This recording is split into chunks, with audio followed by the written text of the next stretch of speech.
Саламатсыңарбы, менин сүйүктүү окуучуларым. Азыр тил азык сабагы. Сабактын темасы жөжөлөр. Бүгүнкү сабакта балдар кыргыз эл жазуучусу Абдырасул Токтомушевдин Жөжөлөр аттуу чыгармасы менен таанышасыңар. Көрүктүү окууга көнүгөсүңөр. Оюн аркылуу чыгармадагы окуяны кеңири түшүнөсүңөр. Бири-бириңерди сыйлоого, ынтымактуулукка үйрөнөсүңөр. Азыр жаратылыштагы куштардын үнүнө кулак салайлы.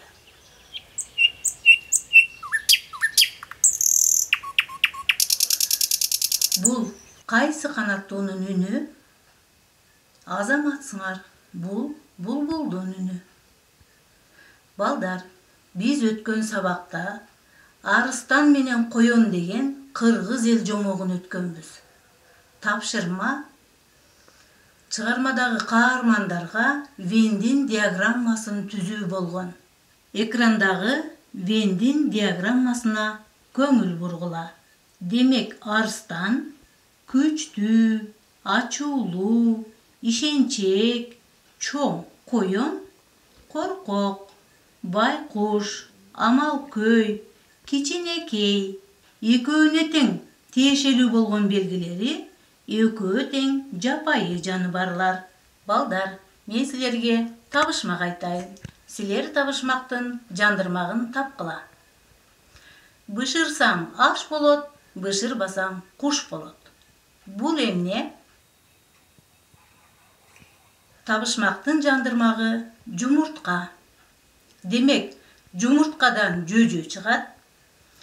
Мен силерге Абдырасул Токтомушев агайыбыздын жөжөлөр жөнүндө жазган окуясын айтып берейин. Бир короодо жалгыз ак тоок бар болчу. Жайдын бир күнү ак тоок өзүнүн 8 аппак жумурткасын басып, 8 жөжө чыгарды. Бирок 8 жөжөнүн 7 аппак болуп, бирөө капкара болуп чыкты. Ак жөжөлөр абдан ынтымактуу эле. Алар жатса да, турса да бир болушчу. Кеч кирип жатаарда ак жөжөлөр энесинин канатынын жылуу жеринен жай алып, кара жөжөнү четке түртүп жектешчү. Кара жөжө абдан капа болуп жүрүп, бир күнү бир туугандарынан: "Менин эмне кылмышым бар? Силер мени эмне жектейсиңер?" деп сурады. "Сен эмне үчүн аппак жумурткадан капкара жөжө болуп чыгасың? Сен биздин абийирибизди кетирмек болдуң?" дешти бир туугандары. Кара жөжө: "Ырас эле эмне үчүн аппак жумурткадан капкара болуп чыктым экен?" деп капа болуп жүрдү. Муну энеси билчү эмес. Бир күнү жөжөлөрүн ээрчитип, энеси короодон талаага чыкты. "Балдарым, өзүңөрчө бейбаштык кылбагыла. Талаада тооктор жана башка жөжөлөр көп. Алардын алдында уят болосуңар. Асманда жырткыч кулаалы да көп. Алардан сак болуп жүргүлө", деди энеси. Короодон чыгышып, аңызды бойлоп, бир кырманга барышты. Мында тоок, жөжөлөр абдан көп экен. Алардын ичинде ак, кара, сары, боз жөжөлөр да жүрүшөт. Бирок булардын бардыгы ынтымактуу. Кара жөжө сүйүнүп кетип: "Мынакей!" деп алга чуркап кетти.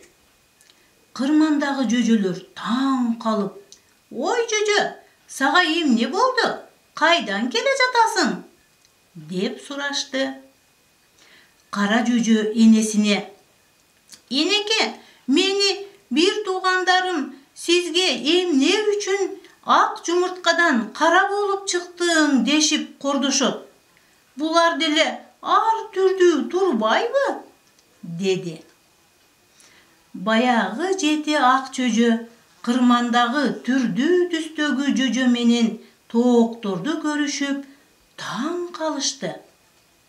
Эне, булар эмне үчүн аппак жумурткадан түрдүү жөжө болуп чыккан?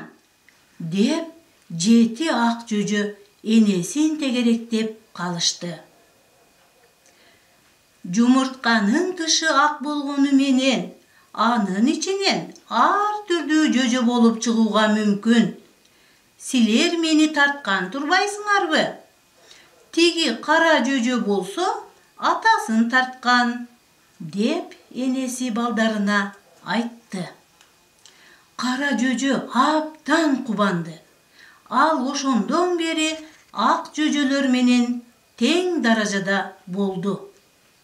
Аппак жумурткадан кара жана башка жөжөлөр чыгат деп ишенесиңерби? Кара жөжө эмне үчүн сүйүнүп кетти? Ага энеси эмне деп айтты? Ушул суроолорго жоопторду мага жазып жөнөтөсүңөр. Балдар, чыгармада жаңы сөздөр да кездешти. Булар аңыз жана кырман деген сөздөр.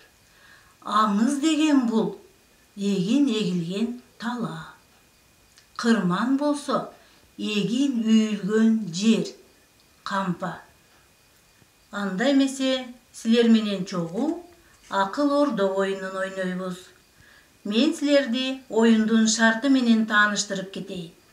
Силер экранда көрүп турган 4 топтун бирөөн тандап, андагы суроолорго жооп бересиңер. Оюнда математика, жазуу, окуу, сүрөт топтору бар. Математика бөлүгүндө төмөнкүдөй суроо бар. Жөжөлөр чыгармасында канча сөз бар? Ал эми окуу бөлүгүндө төмөнкүдөй суроо бар. Чыгармадагы каармандарды атайсыңар, окуя болгон жерди табасыңар, окуя болгон мезгилди айтасыңар. Жазуу бөлүмүндө болсо жөжө деген сөзгө синквейн түзгүлө. Сүрөт бөлүгүндө темага ылайыктуу элестетип сүрөт тарткыла. Тарткан сүрөтүңөргө тема койгула. Балдар, бүгүнкү сабак силерге кандай таасир калтырды? Өз оюңарды жазып жөнөткүлө. Үйгө тапшырма, балдар. Чыгарманы көркөм окугула. Жогорудагы өзүңөр тандаган топтогу суроолорго жоопторду жазып жөнөткүлө. Анда эмесе бүгүнкү сабагыбыз аягына чыкты. Саламатта болгула.